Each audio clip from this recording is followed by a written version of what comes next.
Terus, Bang, ini kita tanggapan Abang juga dari perspektif hukum tentang Ahmad Joni yang di dalam penjara menjadi otak pengedar narkoba. Kita tahu kalau Ahmad Joni sudah menjalani hukuman selama di penjara dan sebenarnya akan bebas tahun depan bulan Januari 2026. Tapi lagi-lagi dia terjerat menjadi otak pengedar di dalam rutan. Salim Bani, Abang melihat dari perspektif hukum tentang apa yang dilakukan oleh Ahmad Joni sendiri dan keterkaitannya dengan narkoba seperti apa, Bang? Oke, selamat malam. Saya Dr. Firman Chandra. Saya advokat dan lawyer serta life teacher in the life. Terkait dengan kasus inisial A, inisial A yang diduga sebagai otak atau terlibat dalam yang kita sebut transaksi jual beli barang haram yang kita sebut narkotika. Di Undang-Undang Nomor 35 tahun 2009 ada 3 pasal utama sebenarnya. Pasal utama pertama adalah pasal 127. 127 adalah pasal untuk pengguna, dan sejatinya kalau pengguna berapa kali pun masuk ke dalam rutan atau lapas itu harus direhab oleh BNN. Sejatinya begitu. Kemudian ada 2 pasal lagi yang namanya 112 dan 114. Barang siapa menguasai, memiliki, menggunakan, nanti ditambah lagi ada transaksi jual beli. Kemudian beratnya berapa gram. Kalau beratnya di atas 5 gram, masuk di ayat 2 ini. Kalau sudah masuk di ayat 2, 112 dan 114, itu potensi ancaman hukumannya sampai pidana mati, minimum 9 tahun. Kenapa? Karena itu akan mengganggu warga negara, masyarakat, karena dia sudah dikategorikan sebagai orang yang kita sebut dader, aktor intelektual dalam kejahatan narkotika tersebut. Kurir bagian dari situ, tapi kurir biasanya hukumannya rendah, bisa 1/4 atau setengahnya dari pasal 112 dan 114. Kemudian apakah orang berkali-kali kasus narkotika? Bisa, banyak yang kasus narkotika berkali-kali dan bebas, karena pasalnya adalah 127. Apalagi pasal 127 menurut ex Kepala BNN, Komjen Anang Iskandar, harusnya pasal 127 tidak perlu ditahan di rutan ataupun di lapas, karena dia sakit. Kalau tidak menggunakan itu sakit. Sekarang yang diincar oleh BNN dan polisi adalah barang siapanya yang menjual dan mendistribusikan barang haram tersebut, baik sabu, baik narkotika jenis lainnya, kokain, ganja, dan lain-lain. Kemudian di artis A ini di dalam tiba-tiba ada mungkin dugaannya sidang, kira-kira inspeksi mendadak dari KPLP. Mungkin KPLP itu di bawahnya Karutan atau Kalapas. Jadi kepala petugas atau pengawas dari lapas tersebut. Artinya dia kepala pengamanannya gitu, di dalam rutan atau lapas tersebut. Menemukan barang yang kita sebut narkotika. Handphone saja nggak boleh masuk ke dalam lapas. Gimana barang yang kita sebut narkotika, apalagi dijual belikan. Sidak, kemudian ada OTT, ya itu lebih berat lagi. Tinggal si Kalapas atau KPLP atau sipir, misalnya petugas lapas dan petugas rutan, apakah ini membuat LP?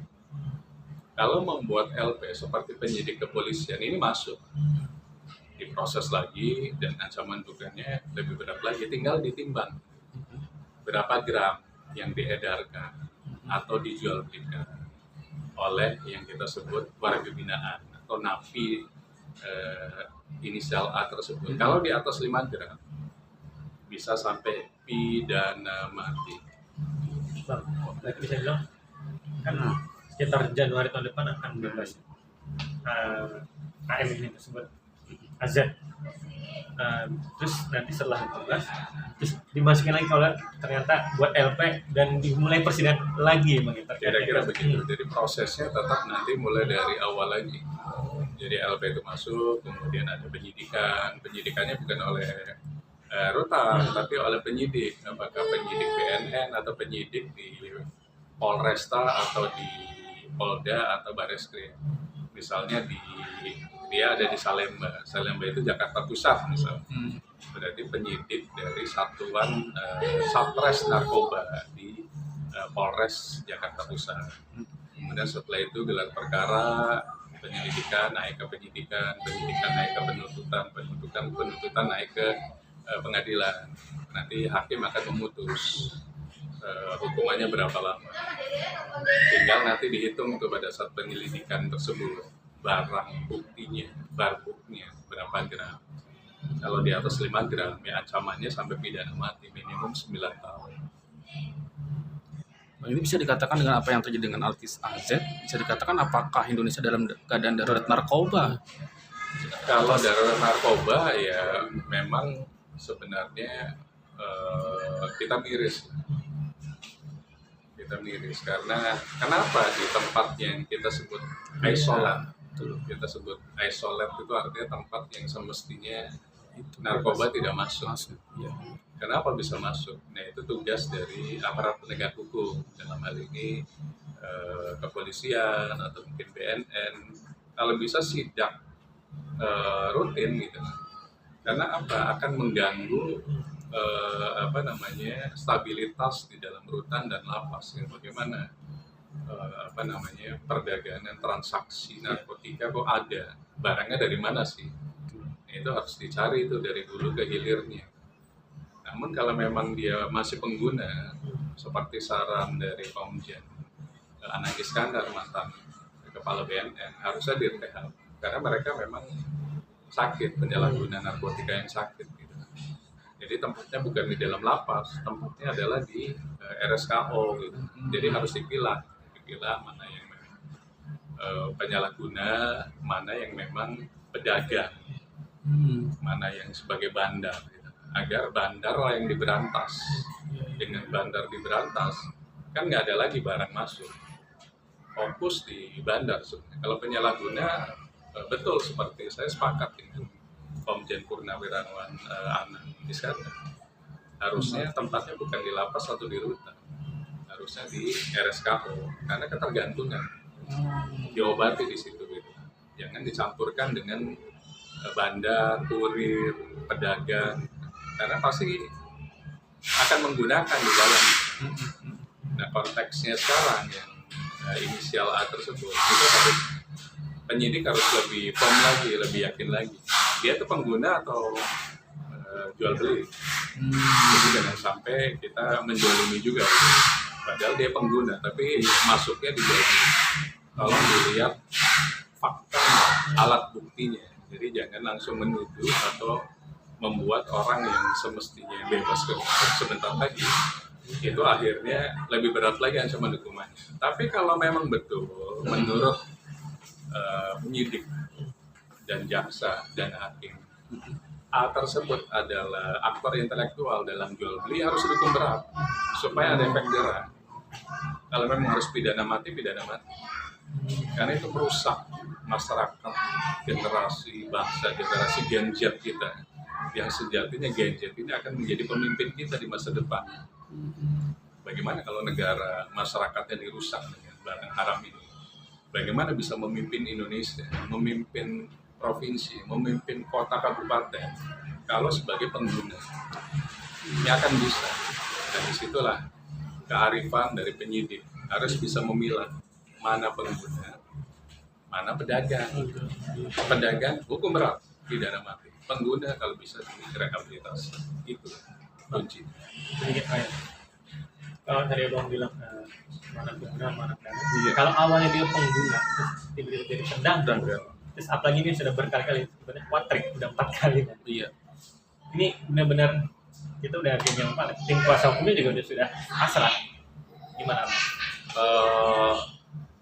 screening yang paling jelas adalah ada uang yang masuk dari transaksi tersebut. Kalau dia membeli untuk digunakan, berarti kan hanya membeli saja. Dia tidak mendapatkan manfaat, benefit, keuntungan material dari hasil tersebut. Tapi kalau dia membeli, kemudian dijual belikan, definisi dari Wikipedia pun sama. Kalau sudah ada uang masuk, transaksi jual beli, berarti kan ada benefit, ada keuntungan di situ.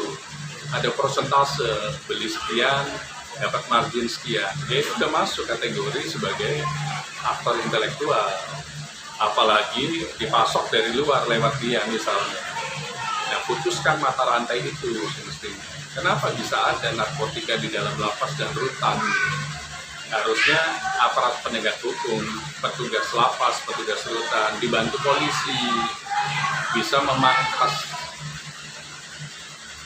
rutan, melindungi rutan, supaya tidak kemasukan barang-barang haram tadi. Agar orang yang sebagai warga binaan di dalam rutan dan lapas tersebut, betul-betul bina. Selama berapa tahun sesuai putusan majelis hakim, pada saat dikeluarkan masuk ke masyarakat menjadi warga yang berbeda, warga yang bermanfaat gitu. Sesuai keahliannya, kan di rutan lapas kan ada kegiatan yang dia kuat, jago ngelas, yang jago mungkin melukis, nyanyi, dikuatkan bakatnya. Jadi pada saat keluar akan bermanfaat bagi Indonesia, bukan sebaliknya. Terima kasih Mas. Anda